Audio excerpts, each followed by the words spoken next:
안녕하세요. 눈에 넣어도 아프지 않을 딸아이 하나를 키우고 있는 30대 여성입니다. 아이를 볼 때마다 이렇게 하나 키우기도 힘든데 어머니는 어떻게 저랑 오빠들을 키우셨나 그런 생각이 들면서 감사한 마음이에요. 한편으론 어머니에겐 아버지란 든든한 남편이 있었으니 오히려 나보다 사정이 나으셨으려나 싶기도 하지만요. 아무튼 지금 아이도 잠들었고 괜히 제 마음도 싱숭생숭해져서 익명의 힘을 빌려 제 이야기나 한번 해볼까 합니다. 가벼운 마음으로 들어주세요. 남편이라고 부르자니 온몸에 소름이 돋는 기분이지만 그래도 일단은 남편이라 하겠습니다. 남편하고는 회사에서 알게 된 사이였어요. 타 회사에서 이직을 해왔다는 남편이 저희 부서에 합류했는데 그때 제가 많이 도와줬지요. 다만 제 딴에는 남편이 낯을 가리는 게 눈에 뻔히 보여서 나름대로 잘 적응하라고 먼저 말 걸어주고 챙겨주고 했던 건데 남편은 제가 자기한테 관심이 있어서 그러는 줄 알았다나요? 그러면서 실은 자기도 저에게 호감이 있었다더니 급기야는 데이트 신청까지 해왔는데 황당하고 어이가 없었죠. 하지만 그렇다고 싫은 티를 내자니 괜히 어색해질 것 같기도 하고 그래서 나름대로 상황을 잘 무마시켜 보려고 데이트를 하게 되었습니다. 그런데 회사 안에서만 보던 남편과 회사 밖에서 본 남편은 무척이나 다르더라고요. 회사 안에서는 말수도 적고 뭔가 조심스러웠다면 밖에서는 농담도 잘하고 싹싹하고 무엇보다 어찌나 애정 공세를 퍼부어댔는지 몰라요. 그래서 결국 얼마 후부터 저는 남편과 다른 동료들의 눈을 피해 연애를 시작했는데 솔직히 그때만 해도 결혼까지 하게 될 줄은 꿈에도 상상하지 못했네요. 결혼 당시 시댁이나 친정이나 형편이 넉넉한 편은 아니었기에 특별히 큰 도움을 받은 건 없었어요. 다만 남편이나 저나 모아둔 돈은 꽤 있었기에 둘이 모은 돈을 합하고 거기다 대출까지 받으니 비록 전세긴 했어도 서울에서 신혼살림을 시작할 정도는 되었죠. 야무지고 알뜰살뜰 살다 보면 10년 안에 서울에 있는 아파트 한 채는 마련할 수 있겠지. 그런 꿈을 꾸며 신혼을 이어갔습니다. 그때만 하더라도 저희 두 사람 앞에 행복한 미래만이 기다리고 있을 줄 알았지. 이렇게 제가 영원히 남편을 증오하게 될 줄은 몰랐네요. 저는 어려서부터 아이는 둘쯤 낳고 싶었고 그렇기에 결혼 전에도 남편에게 몇 번이나 그런 이야기를 했었어요. 요즘 너도 나도 먹고 살기 힘들어서 애는 안 낳겠다 하지만 나는 그래도 둘은 낳고 싶다고. 내 아이들한테 이 세상이 얼마나 즐겁고 멋지고 아름다운 곳인지 보여주고 싶다 말이죠. 그리고 제가 이런 이야기를 할 때마다 남편은 자기도 마찬가지라며 아이들에게 부끄럽지 않은 부모가 되자 했었고요. 그런데 막상 결혼한 지 1년이 지나 제가 이제 아이를 가졌으면 좋겠다 하니 남편이 꼭 아이를 가져야겠냐는 거예요. 자기는 좀 자유롭게 살고 싶다면서 말이죠. 저는 생각지도 못한 남편의 발언이 어이가 없었고 급기야는 화도 났어요. 그래서 갑자기 그렇게 말을 바꾸면 어떡하냐고 나는 아이 없는 부부 사이라는 건 생각해 본 적도 없다 그랬습니다. 그런데 남편이 그럼 뭐 지금이라도 헤어져 줄 거냐 그러는데 그때 받은 충격은 이루 말을 할 수가 없었죠. 그리고 그렇게 며칠 동안 저는 남편과 말 한마디 섞지 않았습니다. 남편은 말이 헛나왔다 하면서도 진심 어린 사과는 하지 않았고 오히려 저를 예민한 여자로 몰고 갔으니까요. 그리고 전 그런 남편의 태도에 더 크게 상처를 받았죠. 사랑해서 결혼했고 그래서 아이가 갖고 싶은 건데 이렇게 비참한 기분까지 느껴야 하는 건지 정말 시도 때도 없이 제 신세가 불쌍해서 눈물이 다 나더라니까요. 하지만 이혼을 결심하기도 쉽지 않았어요. 비록 당시에는 제가 타 회사로 이직을 한 이후이긴 했지만 그래도 제 인맥이 남편 인맥이나 다름없었고 제가 결혼할 때 누구보다 기뻐하셨던 친정부모님을 생각하면 어떻게든 잘 사는 모습만 보여드리고 싶었으니까요. 그런데 그렇게 이러지도 저러지도 못하고 어느덧 한 달쯤 흘렀을 무렵 저는 또 한 번 크게 놀랄 수밖에 없었습니다. 제가 임신했다는 사실을 알게 되었거든요. 비록 남편과 사이는 좋지 않았지만 그래도 남편이 애아빠이니 말을 안 할 수가 없잖아요. 그래서 화해도 할 겸 작은 선물 상자를 사서 그 안에 2줄로 표시된 임신 테스트기를 넣어 식탁에 올려두었어요. 인터넷에서 보니까 이렇게 해두면 남편들이 너무 좋아서 소리를 지르거나 감격에 눈물을 흘리거나 하더라고요. 그리고 저도 솔직히 남편하고 사이가 안 좋은 와중이긴 했어도 남편도 다른 남편들과 비슷한 반응을 보이지 않을까 은근히 기대를 하고 있었죠. 그런데 몰래 안방문 뒤에 숨어서 지켜본 남편의 반응은 너무나 당혹스러웠습니다. 그건 기뻐하는 사람도 감동한 사람도 아니고 말 그대로 좌절하고 화가 난 사람의 모습이었거든요. 뱃속의 아이에겐 미안했지만 남편이 너무 미워서 지워버릴까 그런 마음마저 들었어요. 하지만 친정부모님은 남편이 너무 크게 놀라서 그랬을 수도 있다며 저더러 임신하면 원래 기분이 크게 오르락내리락 하는 법이라고 제가 오해한 거라 하셨습니다. 시부모님 또한 말씀하시길 남편이 원래 무딘 구석이 있지 않냐면서 저더러 별거 아닌 일을 크게 키우지 말라셨고요.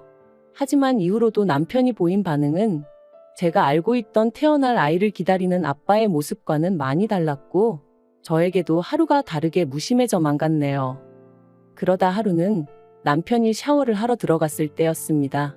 TV를 보는데 홈쇼핑에서 젖병 소독기를 팔고 있더라고요. 그리고 그 가격이 제가 인터넷에서 봤던 것보다 훨씬 저렴했어요. 그래서 얼른 사야겠다는 생각이 들어 제 핸드폰을 찾는데 도대체 이 핸드폰이 어디로 간 건지 아무리 찾아도 안 보이는 거예요. 반면에 남편 핸드폰은 소파 위에 있었기에 일단은 주문부터 하자는 생각으로 핸드폰을 켰습니다. 패턴으로 잠겨 있긴 했지만 연애 때부터 늘 똑같은 패턴이라 쉽게 풀 수 있었고요. 그리고 홈쇼핑 전화번호를 누르려던 순간 어째서인지 메신저가 제 눈에 들어왔고 지금도 왜 그랬는지는 모르겠는데 한번 확인해보고 싶은 충동이 들대요. 그런데 다행이라고 해야 할지 메신저에는 의심할 만한 건 아무것도 없었어요. 그래서 왠지 모를 안도를 하고 통화 목록을 보는데 어떤 한 사람만 성도 없이 딱 2글자 이름으로 저장이 되어 있는 게 아니겠어요? 그리고 좀 살펴보니까 하루에도 3-4번 넘게 통화를 주고받은 흔적까지. 뭐라 콕 집어 말할 수는 없었지만 기분 나쁜 예감에 제 심장이 벌렁벌렁 뛰더라고요. 저는 그 전화번호를 얼른 옮겨 적어 이튿날 남편이 출근하기가 무섭게 제 핸드폰에 저장을 했어요. 그러자 그 여자 프로필이 제 메신저에 떴는데 제가 아는 여자였습니다. 남편의 오래된 동창이라며 저희 연애할 때 몇 번 술도 같이 마시고 결혼식에도 왔던 친구였죠. 그러니 제 의심은 확신으로 커질 수밖에 없었습니다. 저도 아는 남편의 친구인데 생판 다른 이름으로 저장해놓고 주고받은 메신저는 하나도 없는데 하루에도 몇 번씩 통화는 주고받았다는 게 어떤 식으로 생각해도 말이 되질 않더라고요. 그래서 그때부턴 태교를 해야 하는 그 중요한 시간에 배우자의 불륜 외도 있단 거나 검색하며 시간을 보내게 되었어요. 확실한 증거도 없고 혹시나 뱃속의 아이가 잘못될까 싶어 제대로 욕 한 번 못하고 울지도 못하면서 말이죠. 그리고 그렇게 지옥 같은 날들이 흘러가던 중 저에게도 기회가 왔으니 남편이 핸드폰을 두고 출근을 했어요. 가지러울 만한 상황이 안 된다며 저한테 가져다 달라 했지만 저는 제 불러온 배를 핑계로 못 간다고 핸드폰 없이 하루 지낸다고 죽는 거 아니지 않냐고 참으라 했죠. 그리고 그때부터 저는 남편이 퇴근하기 전까지 말 그대로 남편의 핸드폰을 샅샅이 뒤지기 시작했습니다. 뭐라도 하나만, 확실한 하나만 나와라. 그게 남편이 바람을 폈다는 증거든 아니면 결백하다는 증거든 제발 확실한 하나만 나와달라고 마음속으로 빌면서 말이죠. 그리고 다행히 제 바람이 통했는지 남편의 핸드폰에서 숨겨진 폴더를 찾았는데 그 안에는 남편과 상간녀의 구역질나는 대화들이 가득했어요. 참고로 메신저도 사람들이 많이 쓰는 메신저가 아닌 커플들끼리만 쓰는 그런 메신저를 쓰고 있었더군요. 제가 연애 때 우리도 다른 커플들처럼 한번 이거 써볼까 했을 땐 유치하다며 싫다 했던 그 메신저였죠. 저는 대화 내용과 둘이 서로 주고받은 사진들을 전부 다 동영상으로 찍고 내친김에 남편의 친척들과 친구들 그리고 지인들의 연락처까지 전부 다 제 핸드폰으로 옮겼습니다. 여차하면 남편이 어떤 인간인지 낱낱이 까발릴 생각이었거든요. 그리고 속에서 끓어오르는 화를 누르며 어떻게든 제 감정을 다스리려 했어요. 사람들 말이 무조건 바람피냐고 상대를 몰아붙이면 오히려 역효과만 난다 했으니까요. 하지만 막상 퇴근한 남편을 보니 냉정한 판단을 내리고 움직이기가 쉬운 일이 아니었습니다. 그래서 결국 그 상간녀 얘기를 꺼내며 언제부터였냐 따져 물으니 전부 다 오해라며 아주 팔짝팔짝 뛰더라고요. 그저 사는 게 불쌍해서 통화 몇 번 하면서 힘내라고 한 것밖엔 없다며 아무것도 없는 빈 메신저를 보여주곤 이것 봐라 아무것도 없지 않냐고 적반하장으로 나오는데 아마도 제가 평소에 기계를 잘 다루지 못해서 남편에게 부탁하는 일이 잦다 보니 핸드폰에서 비밀 폴더 같은 것도 못 찾을 거라고 생각을 했던 모양이 돼요. 저는 저를 기만하는 남편의 태도를 정말이지 견딜 수가 없었습니다.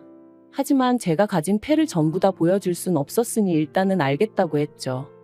한편 어느덧 시간이 흘러 출산이 코앞으로 다가왔고 저는 건강한 딸아이를 낳았어요. 하지만 어째서인지 남편도 어머님도 보이는 반응이 뜨뜻미지근했고 그런 반응을 보면서 저는 어렴풋이 남편이 여전히 외도를 이어가고 있다는 직감이 들었죠. 그리고 아니나 다를까 제가 산후조리원에서 퇴소해 집으로 돌아왔을 때 남편이 저에게 충격적인 이야기를 건넸습니다. 이혼하자고 했거든요. 저에 대한 마음이 식었다면서 제가 여자로 안 보인다나요? 제가 남편더러 어떻게 나한테 그런 말을 할 수 있냐. 울지 않으려고 했는데 눈물이 쏟아져서 사실 말도 제대로 못했어요. 하지만 남편에게 내가 싫어도 우리 딸을 봐서 참고 살 순 없겠냐 뭐 그렇게 말했던 것 같아요. 그런데 남편이 솔직히 자기랑 어디 하나 닮은 것 같지도 않고 정이 안 간답니다. 저야 10달 품고 있기라도 했지만 자기는 애랑 시간을 보냈으면 얼마나 보냈다고 정이 가네 안 가네 소리를 하는 건지 어이가 없더라고요. 그래서 결국 저도 악에 받쳐서 당신이 사람이냐 소리를 질렀어요. 그랬더니 그래 나 사람 아냐 그러니까 이혼하자고 하며 더 크게 소리를 지르는데 정신 똑바로 차려야지 이러다 정말 일 나겠구나 싶더라니까요. 결국 저는 수소문 끝에 동네에 있는 이혼 전문 변호사를 찾아갔습니다. 그리고 그간 누구에게도 말하지 못했던 남편의 외도 사실과 함께 제가 나름대로 수집해 놓은 증거를 보여주었어요. 그랬더니 변호사가 정말 마음고생 많이 하셨겠다면서 자기가 끝까지 옆에서 같이 싸워줄 테니 포기만 하지 말라대요. 생각지도 못한 사람에게 위안을 받은 기분이었습니다. 그리고 이후로는 착수금을 입금하기가 무섭게 일이 일사천리로 진행되었죠. 남편은 이혼 이야기를 던져놓고 집을 나갔는데 당시 저는 남편이 시댁에 있는 줄로만 알았습니다. 하지만 이 또한 어머님이 남편을 감싸주고 계셨던 거고 실은 상간녀 집에 있었더라고요. 어머님한테도 어찌나 배신감이 들던지. 하지만 결과적으론 그게 저에게는 오히려 유리하게 작용했어요. 저는 상간녀 소송을 위해 상간녀의 정보가 필요했고 확실히 해두고자 상간녀가 사는 동네에 3번이나 찾아갔었는데 거기서 두 사람이 같이 팔짱을 끼고 거리를 걷고 마치 부부처럼 행세하는 사진을 찍을 수 있었거든요. 상간녀 소송부터 이야기하자면 결국 저는 3천만 원을 받아냈습니다. 남편이 저더러 돈독이 올랐다며 속이 후련하냐길래 후련하겠냐고 나는 이제 시작이니 이 정도로 열내지 말라고 했죠. 그리고 이혼. 사실 이혼해주지 말까 어떻게든 버티고 살까 그런 생각도 안 한 건 아니었어요. 하지만 남편을 보면 속에서 구역질이 올라올 만큼 분노가 치밀었고 ATM이다 생각하고 살자니 얼마나 돈을 잘 벌어오는 것도 아닌데 그 돈 몇 푼 때문에 같이 살면서 스트레스를 받아야 하나 싶더라고요. 그래서 이혼을 결심했습니다. 남편은 안 지나서나 제가 이혼해주기만을 바라고 있었던지라 합의를 하는 건 어렵지 않았어요. 저는 결혼할 때 제가 가져온 8천과 위자료 3천을 원했습니다. 변호사 말로는 결혼기간이 짧아서 사실 3천을 받아낼 수 있을지는 모르겠다. 좀 더 현실적인 금액을 부르는 게 좋겠다 했지만 남편이 이혼만 손꼽아 기다리는 걸 알았기에 저도 믿질 거 없단 생각으로 3천을 불렀네요. 그리고 역시나 제 예상대로 남편은 순순히 제 말대로 하겠다 하대요. 그리고 저는 어머님에게도 위자료를 청구했습니다. 아들인 남편의 외도 사실을 아시고도 숨겨주셨으니 저희 혼인관계가 파탄에 이르는데 일조하신 거나 마찬가지셨으니까요. 그리고 역시나 남편의 성화 덕분이라고 해야 할지 어머님이 1,000만 원 보내셨더라고요. 이 외에도 여러 가지로 합의를 마친 저희는 이혼 소송을 신청했고 이후로 조정 과정을 거쳐 한 달 만에 남남이 되었어요. 하지만 저에게 남은 거라곤 세 사람에게 받아낸 위자료 7천이 전부였고 계속해서 끓어오르는 울분은 어쩔 수가 없더라고요. 그런데 정말 신이 존재하긴 하는 건지 정확히 남남이 된 지 6개월 만에 지인을 통해 남편의 소식을 듣게 되었습니다. 이혼 당시 저는 저랑 남편이 왜 이혼하게 되었는지 저희를 아는 직장 동료들이나 지인들이 정확히 알기를 바랬어요. 만약 그 사람들과 인연이 끊어지게 된다면 그건 제가 아니라 남편이어야 한다고 생각했으니까요. 참고로 저희 남편은 불우한 학창시절을 보낸 탓에 친구라곤 직장 동료들이 전부입니다. 그래서 그들 중 가장 입이 가벼운 사람에게 저희가 어쩌다 이혼하게 된 건지 전부 다 털어놓았어요. 비밀로 해달라고 해도 어차피 말하고 다닐 게 분명했기에 꼭 비밀로 해달라고 신신당부도 했고요. 그리고 역시나 얼마 지나지 않아 남편이 임신한 저를 두고 바람을 폈고 산후조리원에서 돌아온 저에게 이혼 요구를 했다는 소문이 삽시간에 퍼진 모양이 돼요. 순식간에 회사에서 남편은 쓰레기가 돼버린 거죠. 그래서 남편이 회사를 관뒀다더군요. 하지만 거기서 끝이 아니었습니다. 저는 변호사의 자문을 구해 상간녀 남편에게도 상간녀와 제 남편의 외도 사실을 알렸고 상간녀 남편은 그동안 해외 주재원으로 파견을 나가 있었기에 전혀 눈치채지 못했었다더군요. 그리고 상간녀의 남편이 다시 제 남편을 상간남으로 고소하면서 남편이 그쪽에다 또 3천만 원을 물어주게 된 거죠. 남편이 저더러 정말 이렇게까지 해야겠냐더니 급기야 이후로는 시부모님은 물론이고 신우까지 전화로 사람을 아주 달달 볶아댔어요. 얼마나 더 괴롭혀야 속이 후련하겠냐면서요.